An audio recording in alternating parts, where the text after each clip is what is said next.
जे छत आहे ना छत, ही छत तर तुमचं केवढा आहे एकदा दाखवा. म्हणजे कोण कोण खाली बसलंय ती तरी सांगा आम्हाला एकदा. कधी लँडच झाला नाही, लँडच होईना, अजून पण लँड होईना, सातत्यानं विमानात आहे गाडी. मी माझा परफॉर्मन्स जेवढा चांगला देता येईल त्याचा मी प्रयत्न करतोय. ह्याचा अर्थ जर तुम्हाला मी हवेत असं वाटत असेल तर मग ही नेमकी हवा कोणाच्या डोक्यात आहे हे तपासणं आपणच गरजेचं आहे. आणि मी जसा तिथनं निघालो तसं सुरुवात केली. मी हेलिकॉप्टर मागविलं, तुम्ही आणलं म्हणजे काय तुमच्या घरचं नव्हतं, ते पण ते सरकारचंच होतं. त्या तुमचं विमान खाली आलं नाही, तुम्ही हवेतच आहात असं म्हणताय, ते काय सांगाल आमदार झाल्यापासून? नाही, मला मंत्री महोदयांना एवढीच विनंती करायची आहे की या माढा मतदारसंघाच्या सर्वसामान्य मतदारांनी 30 वर्षाची सत्ता पाडून त्या ठिकाणी माझ्यासारख्या सामान्य कार्यकर्त्याला आमदार म्हणून काम करायची संधी दिली. आणि मग काम करायची संधी दिल्यानंतर मी रोज त्या ठिकाणी लोकांमध्ये राहून लोकांचे प्रश्न सोडवणे, लोकांचे प्रश्न मांडणे, आणि ही माझी फर्स्ट इनिंग आहे. त्यामुळं मी माझा परफॉर्मन्स जेवढा चांगला देता येईल त्याचा मी प्रयत्न करतोय. ह्याचा अर्थ जर तुम्हाला मी हवेत असं वाटत असेल तर मग ही नेमकी हवा कोणाच्या डोक्यात आहे हे तपासणं आपणच गरजेचं आहे. तुम्ही अभिनय करता असं ते म्हणतात, ऍक्टिंग करत नसतो. नाही, परवा मला म्हणायचे रील स्टार आहे, आता अभिनय म्हणतात. मग एका माणसाच्या अंगात काही ना काही तर असायला पाहिजे कलागुण. ते कलागुण आम्ही दाखवतोय. बाकीचे कलागुण ज्यांच्याकडे आहेत त्यांचे आपल्याला सगळ्याला परिचित आहेत.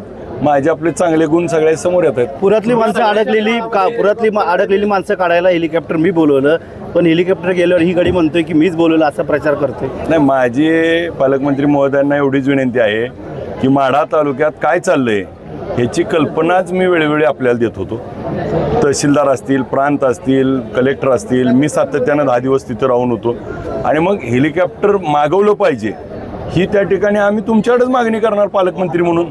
तुम्ही आणलं म्हणजे काय तुमच्या घरचं नव्हतं, ते पण ते सरकारचंच होतं. त्या सरकारमधलाच मी एक लोकप्रतिनिधी आहे. आणि मग तुम्ही आणि मिळून मी केलं हे म्हणणं देखील योग्य नाही. हे त्या ठिकाणी आलेल्या पायलटनी, मिलिटरीवाल्यांनी त्याला काढलंय.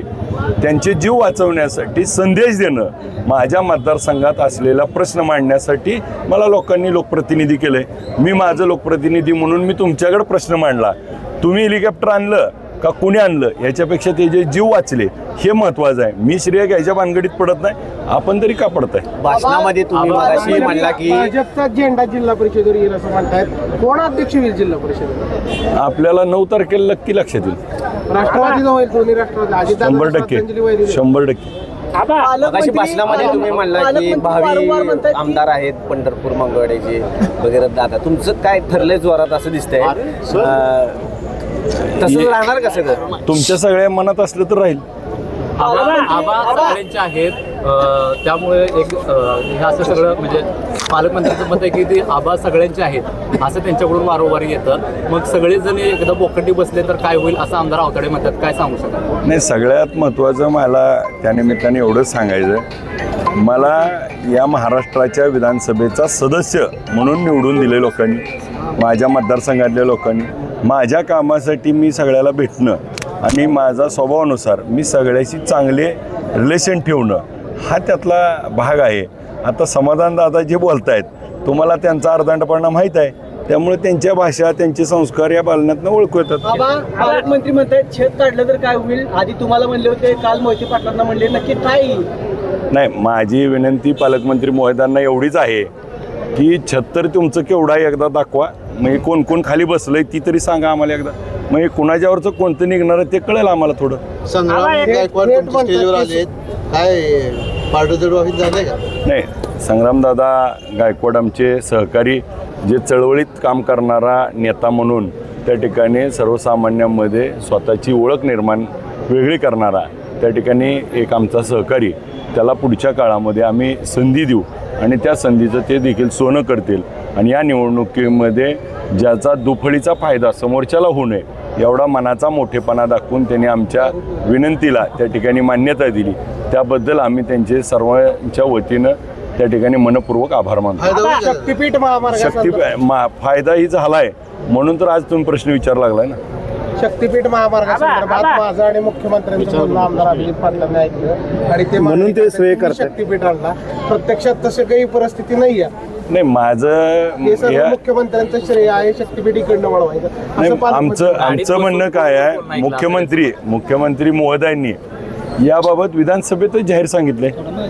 आता मुख्यमंत्र्यांनी माझं नाव घेऊन सांगितलं, मग आता मुख्यमंत्री महोदयांना पालकमंत्री महोदयांनी सांगायला पाहिजे होतं की ती विरोध पार्टीचा आमदार आहे, त्याचं तेवढं नाव घेऊ नका.